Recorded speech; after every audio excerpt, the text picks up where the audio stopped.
At this place in history, we're in Woodstock, Vermont with Executive Director of the Vermont Historical Society, Steve Perkins. And Steve, we're taking it to winter here. Oh, we are. We are at probably one of the most important places for skiing and snow sports in the United States, right here in Woodstock.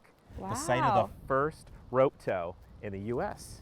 So those poles up the hill, is that what we're talking about? We are talking about those. Those are the remnants of that first rope tow. But the story goes back a little bit. There's kind of three people or three families who are involved in this story. One are the Gilberts. That was the farm, or this farm right here, that owned this hill, which people like to ski on. They like to sled on in the winter.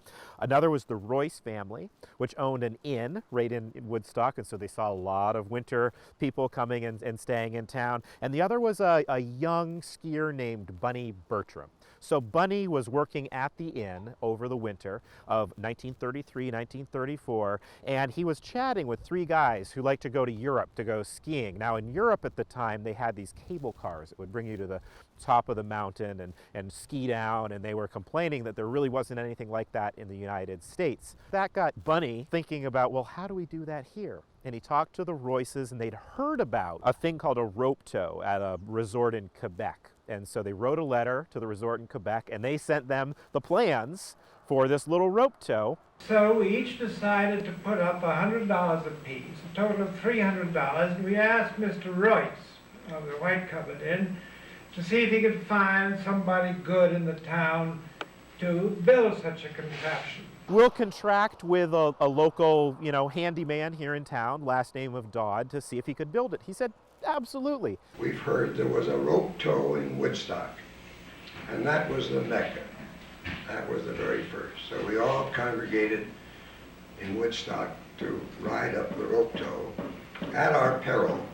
The rope tow started in January of 1934. Okay, and then how long did it last? Well, right here on this hillside, it lasted until 1952. So the Royces, along with Bertram, ran it that first year. The next year, the Gilbert family took it over. Bertram stayed on with them. They built a little warming shed. They made sandwiches for people. All the things we think of that you take advantage, when you go skiing these days. Yeah. They started doing that. And of course, Mount Tom opened up down the road. They opened a trail on the backside of this hill, which is now still a ski area called Suicide 6. But this rope tow was really important. It really took the ski industry from being a niche activity for really athletic folks, because you had to hike to the top of the mountain, put your skis on, and go back down, to something that families could do, in an afternoon.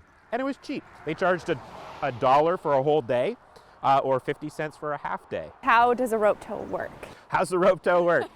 Well, exactly what it sounds. They call it a continuous rope tow because it's a loop of rope. Think of it like a conveyor belt. And so there's a truck, in this case, a Model T truck at the bottom with the rope attached to one of its back wheels, its drive wheels. And it would send that rope all the way up the hill, and it would come back down along those pulleys. And so there's a rope that runs along the ground going up. Okay. And as a skier, you would grab a hold of that rope and hold on, and it would pull you up the hill. Now, that can be dangerous, especially in these early days that rope just went one speed, the speed that truck was driving it. So you had to let it run through your hands, grab on, and it would pull you up.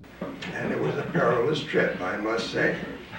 We've all been reminiscing about how the rope, which under tension would twist, and if you weren't careful, the rope would catch in your sweater and you'd arrive at the top without a sweater. Or it would catch in your mittens and threaten to pull you off through the top pulley unless you could shed your mitt. Over the next 10 years, this just absolutely exploded, and then after World War II, the ski industry really took off. The Woodstock tow has a cherished spot in all our memories and was really the beginning of a perfectly wonderful world of skiing. Launching a new era in winter sports at this place in history.